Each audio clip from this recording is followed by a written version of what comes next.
رابعہ بصری اپنے والدین کی چوتھی بیٹی تھی، اس لیے آپ کا نام رابعہ یعنی چوتھی رکھا گیا۔ وہ ایک انتہائی غریب لیکن معزز گھرانے میں پیدا ہوئی۔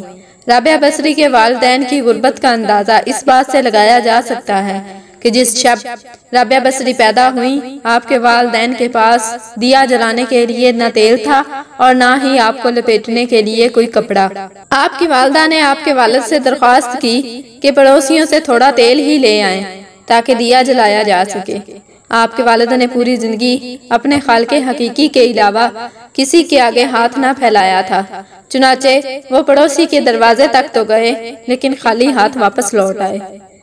رات کو رابعہ بصری کے والد کو خواب میں حضور پاک صلی اللہ علیہ وآلہ وسلم کی زیارت ہوئی اور آپ صلی اللہ علیہ وآلہ وسلم نے رابعہ کے والد کو بشارت دی کہ تمہاری نو مولود بیٹی خدا کی برگزیدہ بندی بنے گی اور مسلمانوں کو صحیح راہ پر لے کر آئے گی۔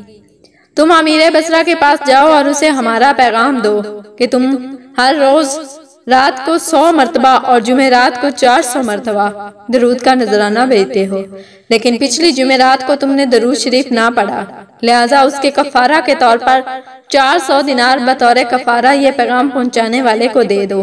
رابعہ بصری کے والد اٹھے اور امیر بصرہ کے پاس پہنچے۔ اس دوران آپ کی آنکھوں سے خوشی کے آنسو جاری تھے۔ جب امیر بصرہ کو رابعہ بصری کے والد کے ذریعے حضور پاک صلی اللہ علیہ وآلہ وسلم کا یہ پیغام ملا تو وہ یہ جان کر انتہائی خوش ہوا کہ وہ نبی آخر الزمان صلی اللہ علیہ وآلہ وسلم کی نظروں میں ہے۔ اس نے شکرانے کے طور پر فوراً 1000 دینار غربہ میں تقسیم کرائے اور 400 دینار رابعہ بصری کے والد کو ادا کیے اور ان سے درخواست کی کہ جب بھی کسی چیز کی ضرورت ہو بلا جھجک تشریف لائیں۔ کچھ عرصے بعد رابعہ بصری کے والد انتقال کر گئے۔ اسی اثناء میں بصرہ کو سخت قحط نے اپنی لپیٹ میں لے لیا۔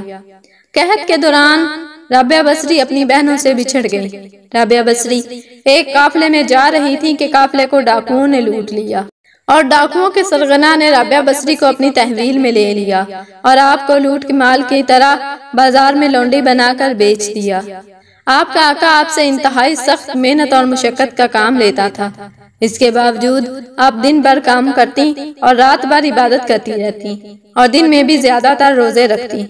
اتفاقاً ایک دفعہ رابعہ بصری کا آقا آدھی رات کو جاگ گیا اور کسی کی گریہوزاری کی آواز سن کر دیکھنے چلا کہ رات کے اس پہر کون اس طرح گریہوزاری کر رہا ہے، اور یہ دیکھ کر حیران ہو گیا کہ رابعہ بصری اللہ تعالیٰ کے حضور سر بسجود اور نہایت عاجزی کے ساتھ کہہ رہی ہیں، اے اللہ تو میری مجبوریوں سے خوب واقف ہے، گھر کا کام کاج مجھے تیری طرف آنے سے روکتا ہے، تو مجھے اپنی عبادت کے لیے پکارتا ہے، مگر میں جب تک تیری بارگاہ میں حاضر ہوتی ہوں نمازوں کا وقت گزر جاتا ہے، اس لیے میری معذرت قبول فرما لے اور میرے گناہوں کو معاف کر دے۔ اپنی کنیز کا یہ کلام اور عبادت کا یہ منظر دیکھ کر رابعہ بصری کا مالک خوف خدا سے لرز گیا۔ اس نے یہ فیصلہ کیا کہ ایسی اللہ ولی کنیز سے اپنی خدمت کرانے کی بجائے بہتر یہ ہوگا کہ خود اس کی خدمت کی جائے۔ صبح ہوتے ہی وہ اس کی خدمت میں حاضر ہوا اور اپنے فیصلے سے آپ کو آگاہ کیا۔ اس نے کہا کہ آج سے آپ میری طرف سے آزاد ہیں، اگر آپ اسی گھر میں قیام کریں تو میری خوش نصیبی ہوگی، ورنہ آپ اپنی مرضی کے مالک ہیں، تاہم اگر آپ یہاں سے کوچ کر جانے کا فیصلہ کرتی ہیں تو میری بس ایک درخواست ہے کہ میری طرف سے کی جانے والی تمام زیادتیوں کو اس ذات کے صدقے معاف کر دیں جس کی آپ راتوں کو جاگ جاگ کر عبادت کرتی ہیں۔ اللہ اکبر، سبحان اللہ و بحمدہ۔